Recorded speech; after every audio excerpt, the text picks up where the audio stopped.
بسم اللہ الرحمن الرحیم۔ السلام علیکم ورحمۃ اللہ وبرکاتہ۔ دوستو، حضرت موسیٰ علیہ السلام اولو العزم رسولوں میں سے ایک بلند مرتبہ اور صاحب قدر و منزلت رسول ہیں۔ وہ ایک دفعہ مجمع عام میں خود کو سب سے بڑا عالم کہہ بیٹھے تو اللہ تعالیٰ نے گرفت فرمائی اور انہیں ان سے بڑے عالم کی خبر دی اور پھر ان سے حصول علم کی خبر بھی دی۔ موسیٰ علیہ السلام کو ان سے حصول علم کی خواہش ایک طویل صبر آزما اور علمی سفر پر روانہ کر دیتی ہے۔ دوستو، اس واقعے میں علم، حصول علم، معلم اور متعلم یعنی استاد اور شاگرد کے بے شمار فضائل اور مناقب چھپے ہیں۔ اللہ تعالیٰ نے سورہ کہف میں اس واقعے کی تفصیلات ذکر کرتے ہوئے فرمایا، اور جب موسیٰ نے اپنے شاگرد سے کہا کہ جب تک میں دو دریاؤں کے ملنے کی جگہ نہ پہنچ جاؤں چلتا ہی رہوں گا، چاہے مجھے برسوں تک چلتے رہنا پڑے۔ جب ان کے ملنے کے مقام پر پہنچے تو اپنی مچھلی بھول گئے اور اس نے دریا میں سرنگ کی طرح اپنا راستہ بنا لیا۔ جب آگے چلے تو موسیٰ نے اپنے شاگرد سے کہا کہ ہمارا کھانا لاؤ، اس سفر نے ہمیں بہت زیادہ تھکا دیا ہے۔ اس نے کہا، بھلا آپ نے دیکھا، جب ہم نے پتھر کے پاس آرام کیا تھا تو میں مچھلی وہیں بھول گیا اور مجھے آپ سے اس کا ذکر کرنا شیطان نے بلا دیا، اور اس مچھلی نے عجیب طرح سے دریا میں اپنا راستہ بنا لیا۔ موسیٰ نے کہا، یہی تو وہ مقام ہے جسے ہم تلاش کر رہے تھے۔ پھر وہ اپنے پاؤں کے نشان دیکھتے دیکھتے لوٹ گئے۔ وہاں انہوں نے ہمارے بندوں میں سے ایک بندہ دیکھا جسے ہم نے اپنے ہاتھ سے رحمت یعنی نبوت دی تھی اور اپنے پاس سے علم بخشا تھا۔ موسیٰ نے ان سے، جن کا نام خضر تھا، کہا، جو علم اللہ کی طرف سے آپ کو سکھایا گیا ہے، اگر آپ اس میں سے مجھے کچھ بھلائی کی باتیں سکھائیں تو میں آپ کے ساتھ رہوں۔ خضر نے کہا، تم میرے ساتھ رہ کر صبر نہیں کر سکو گے، اور جس بات کی تمہیں خبر ہی نہیں اس پر بھلا صبر کرو گے بھی کیسے؟ موسیٰ نے کہا، اگر اللہ نے چاہا تو آپ مجھے صابر پائیں گے اور میں آپ کے حکم کے خلاف نہیں کروں گا۔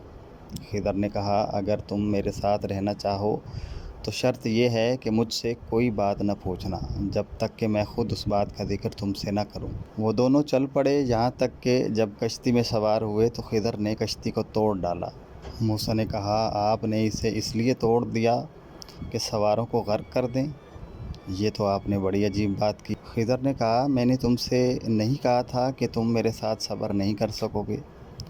موسیٰ نے کہا، جو بھول مجھ سے ہوئی ہے اس پر مواخذہ نہ کیجیے اور میرے معاملے میں مجھے مشکل میں مت ڈالیے۔ پھر دونوں چلے، یہاں تک کہ راستے میں ایک لڑکا ملا تو خضر نے اسے مار ڈالا۔ موسیٰ نے کہا، آپ نے ایک بے گناہ شخص کو ناحق مار ڈالا، یہ تو آپ نے بری بات کی۔ خضر نے کہا، میں نے تم سے نہیں کہا تھا کہ تم میرے ساتھ صبر نہیں کر سکو گے؟ انہوں نے کہا کہ اگر میں اس کے بعد پھر کوئی بات پوچھوں، اعتراض کروں تو مجھے اپنے ساتھ نہ رکھیے گا کہ آپ میری طرف سے عذر کے قبول کرنے کی انتہا کو پہنچ گئے۔ پھر دونوں چلے، یہاں تک کہ ایک گاؤں والوں کے پاس پہنچے اور ان سے کھانا طلب کیا۔ انہوں نے ان کی ضیافت کرنے سے انکار کر دیا۔ پھر انہوں نے وہاں ایک دیوار دیکھی جو گرنے ہی والی تھی۔ خضر نے اس کو سیدھا کر دیا۔ موسیٰ نے کہا، اگر آپ چاہتے تو اس کا معاوضہ طلب کر سکتے تھے تاکہ کھانے کا اہتمام ہو سکتا۔ خضر نے کہا، اب مجھ میں اور تجھ میں علیحدگی ہے، مگر جن باتوں پر تم صبر نہیں کر سکے میں ان کا بھید تمہیں بتائے دیتا ہوں۔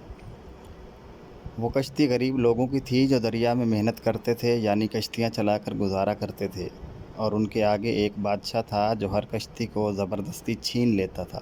میں نے چاہا کہ اسے عیبدار کر دوں تاکہ وہ اسے غصب نہ کر سکے، اور وہ جو لڑکا تھا اس کے ماں باپ دونوں مومن تھے۔ ہمیں خطرہ ہوا کہ وہ بڑا ہو کر ان کو سرکشی اور کفر میں نہ پھنسا دے۔ ہم نے چاہا کہ ان کا پروردگار ان کو اس کی جگہ اور بچہ عطا کرے جو پاک طنیت اور محبت میں اس سے بہتر ہو۔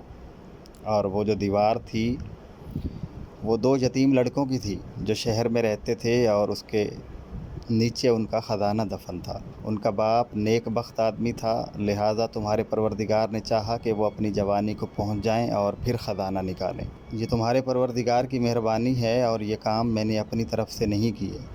یہ ان باتوں کی حقیقت ہے جن پر تم صبر نہ کر سکے۔